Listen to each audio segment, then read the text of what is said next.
The first thing we do in this satsang is relax. So everybody relax. Just relax. Totally relax. Because I have great news for you today.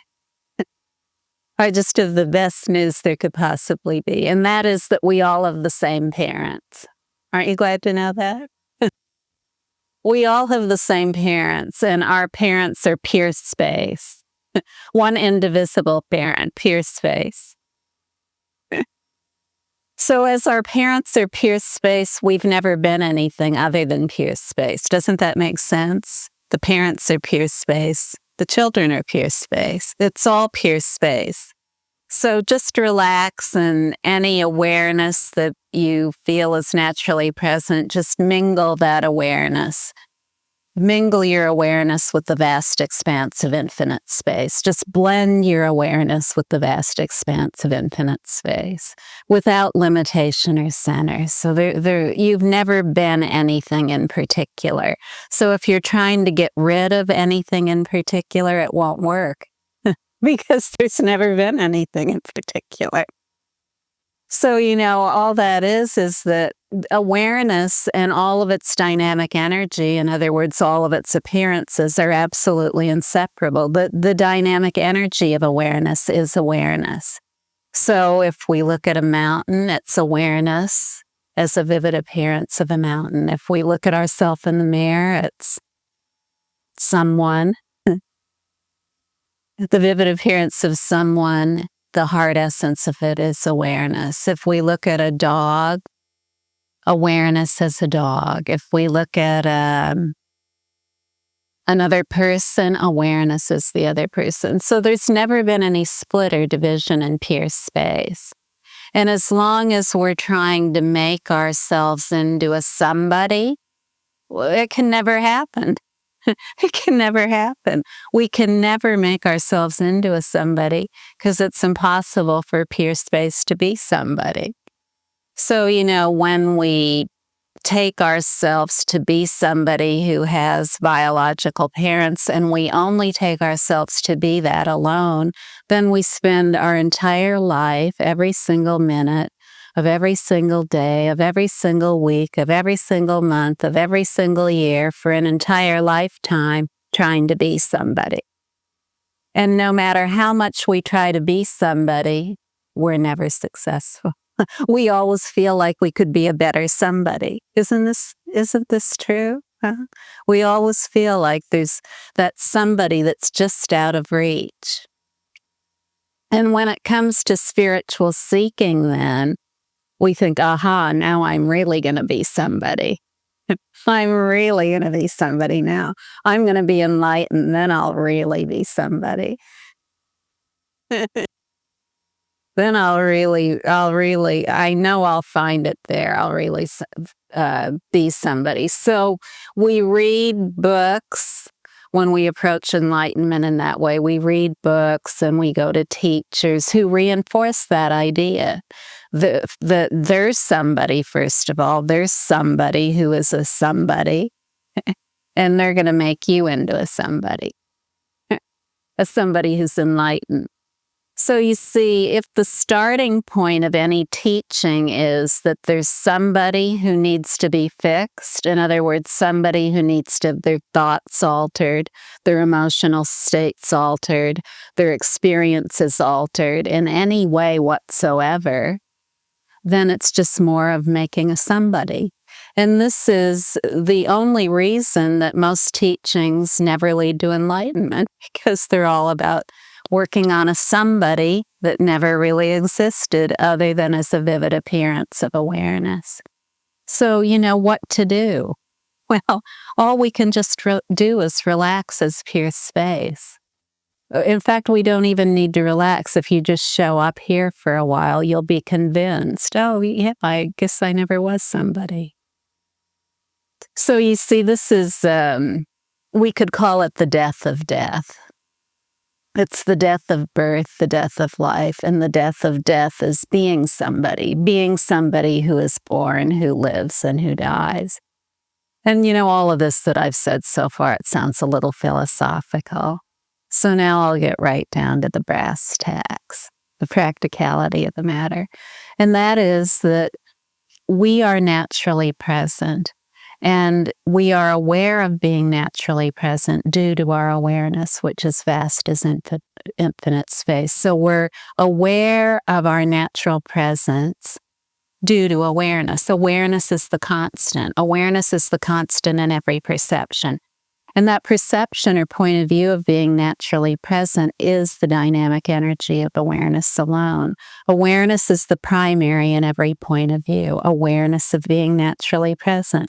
Awareness of the mountain, awareness of the sky, awareness of another person, awareness of a dog, awareness of the food we're eating. All awareness is the constant in every single perception. So when we just rest naturally as we go about all our activities, rest naturally without seeking anything, without describing anything, when we just rest naturally as that essence of awareness that is the heart of every perception, then we're no longer somebody. We're no longer seeking to be a somebody who's anything. We're not even seeking to be a somebody who's relaxed. We're just pure space. Aware, pure space, and nothing else. And so this is entirely uncontrived. There's nothing to do. There's nothing to do and no one to do it. The natural state of total rest, of complete ease, of complete relaxation is the essence of what we are. Anything else we take ourselves to be, we've never been. So if we feel anxious a lot or fearful about being somebody and making our thoughts better, our emotions better, our experiences better in order to be a satisfied and fulfilled somebody, we can just stop, just stop, bring it all to a halt. Release everything we take ourselves to be into infinite space. Just release it all to infinite space and relax. Completely relax, be at ease, because every single one of these thoughts, feelings, experiences, sensations, actions, accumulated memories, they're all just the dynamic energy of awareness. They're completely unpredictable. There's nothing to do about them and no one to do it. Every single perception or point of view is like a mirage. All of its elements are nothing but pure space. A vivid appearance, nothing but pure space. So all of our perceptions or points of view, the dynamic energy of awareness, whether we've described them as positive, negative, or neutral, they're all nothing but pure space. Nothing but aware pure space, nothing else. So, if we can look high and low, we can look high and low to make ourselves into a better spiritual somebody. We can do all kinds of things, but the spiritual and the non-spiritual are equal. What is pure space no matter its label. So when there's no longer a spiritual and a non-spiritual, then we know we're nobody. We enjoy the vivid appearance of somebody, but we understand what that vivid appearance of somebody is. That vivid appearance of somebody is nobody. But it's really, indescribable. We can't say anything about it because it's not a state. It's not a state or a destination. It's everything as it is right here. And, when we realize that about ourselves, the evidence of it is that our mind and body and speech they're no longer caught up in focusing on this tension of being a somebody. All the thoughts aren't focused on us. The actions are no longer focused solely on us, and the speaking isn't focused solely on us being somebody and proving it to everybody else. We're just relaxed, totally natural and at ease. And the more we are, the more the beneficial intent that is the reality of pure space, the beneficial intent that is the actual arising of bliss, of love, of warmth, of compassion, of wisdom. These things that are inherent to pure space are just naturally the case. They're evident in our life. And Our thoughts are about the benefit of the whole. Our speaking is about the benefit of the whole. Our actions are about the benefit of the whole. And because we've completely released the whole notion of causality, of the whole realm of cause and effect, that is the world of perceptions, of points of view, all of a sudden, in a very practical way, we start seeing solutions to everything that we never thought were possible, unimaginable solutions in our personal life, in the life of our family, community, and world. So, as humankind, we need to realize this great reality of what we are more than ever today.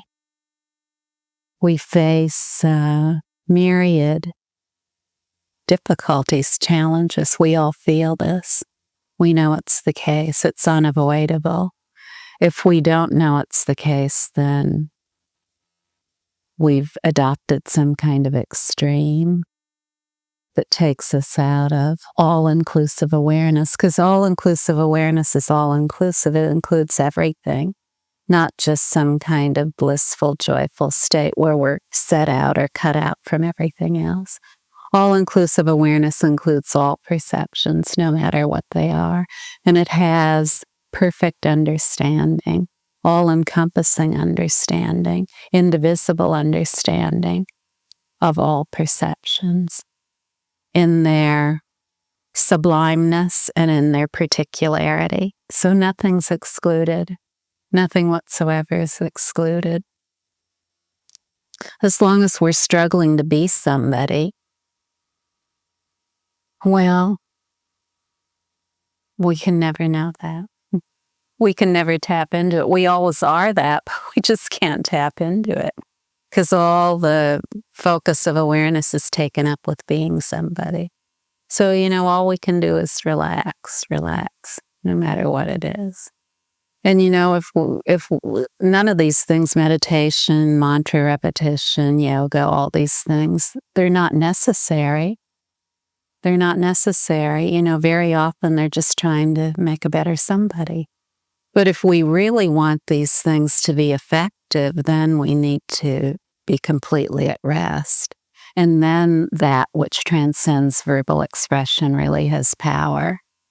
But, if you want to do yoga, mantra repetition, chanting, whatever it is, that's all great. It's all good, but it's not necessary.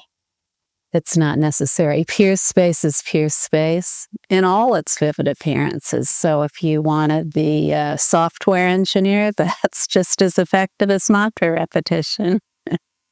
Or if you want to bake bread and organic bread or that white Wonder bread with chemicals, that matters not.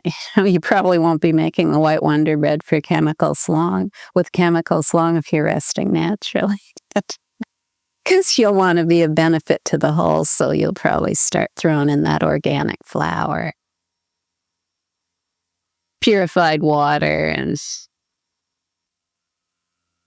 that beneficial internal warm-up. And this is an actual warmth. So this is our natural state. This is what we're meant to feel and experience as human beings. And this is something, we need to be talking about with each other. It's not the purview of just a certain special someone who can talk about these things. As we already are this, we need to enliven that speaking in ourselves. Just rest naturally and take the censor off our tongues and talk about what's real. Talk about what's really real. And, if we do so, then humankind can truly come together as a global human culture with a non-dual perspective. A perspective that is beyond causality, that transcends cause and effect, that transcends effort and achievement. Without that, we'll just keep being somebodies who are trying to fight it out with each other. No, I'm a better somebody than you are. I live in this country and we're better somebodies than the somebodies over there. The somebodies over here, they really know what the answers are for all the somebodies over there. So we'll just wipe them out with some automatic weapons, and then we'll prove we're the right somebodies. You know, as we know, has war ever led to permanent peace? If we use elementary discernment, we see that these cause and effect relationships, that they've never been anything. They've never been something. And there's never been a somebody who's been able to affect something through other perceptions of somebodies and somethings.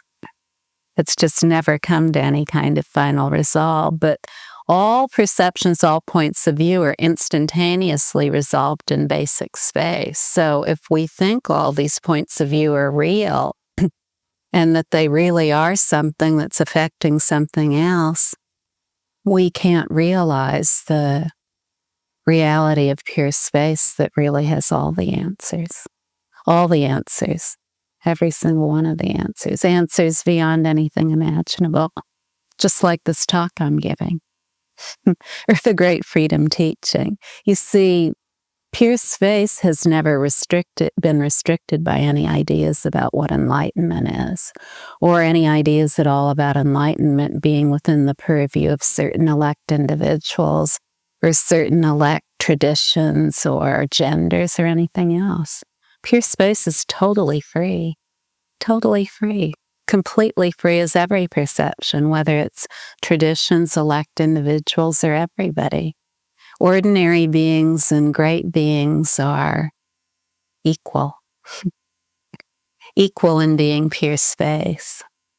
So when we just relax and let go as the infinite evenness and equalness of all points of view, of all perceptions, then we realize, wow, I was looking to be somebody, and what I was really looking for is this.